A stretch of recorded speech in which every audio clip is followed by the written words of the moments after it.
When you think about the Nixon-Kennedy debates, the first time on TV where celebrity became interesting, Nixon was sweating. He was uncomfortable. Kennedy looked like a rock star. And ever since then, we tend to measure our presidents not just on their regality, right? How, for lack of a better word, kingly can they be?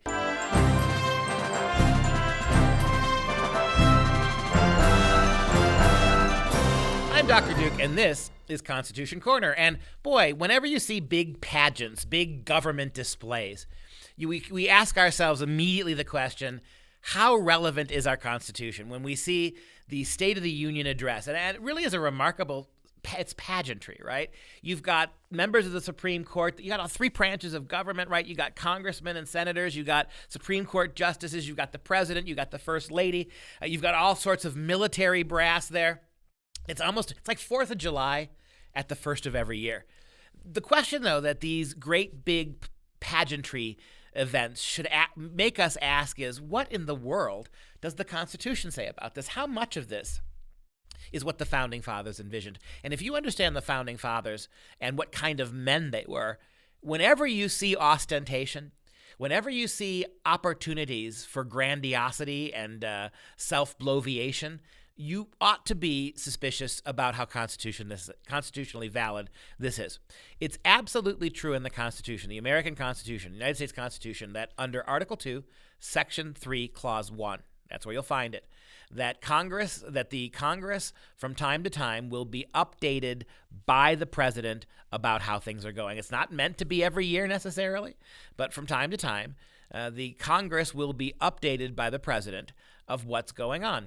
And it's really interesting that the first two presidents, Washington and Adams, both presented their updates to the Congress together. They did it live. They went to Congress and they made these presentations. I think a lot of that had to do with the fact that the country was so new, and that with all of the turmoil around the organization and the securing of the new American form of government, defending a young country from its still very powerful adversaries, I think the two first presidents felt a need physically to go.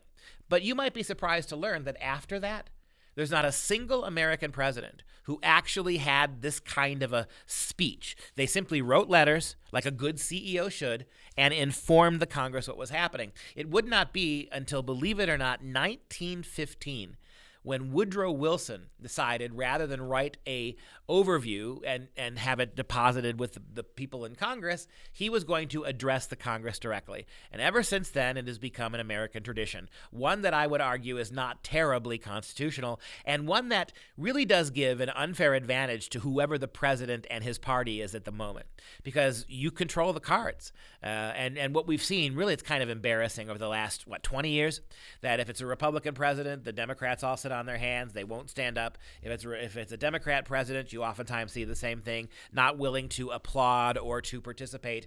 And Supreme Court justices, depending upon who appointed them, it becomes nothing more than a kind of an obscene arena to vent your political partisanship. Yesterday, we had people walking out in the middle, screaming during Donald Trump's testimony. People who were invited by Nancy Pelosi were screaming that the president had to be removed. And so we begin to wonder. One of the things that the Founding Fathers absolutely did not want is a monarchy. They did not want the presidency to have the trappings of a kingdom or of an auto-monarch. And yet that's pretty much what we've got. Other people have pointed out in the past these huge presidential motorcades. When the president goes anywhere, they secure entire blocks, right? The commerce and traffic is completely shut down for miles around when a president travels. You've got this big, beautiful Air Force One. To what degree it's a fair question, has our American presidency suffering from two things? One, the temptation towards monarchy, the temptations towards autocracy as opposed to democracy. And number two, the flair for celebrity. And I would be remiss if I didn't spend a little bit more time talking about the celebrity aspect.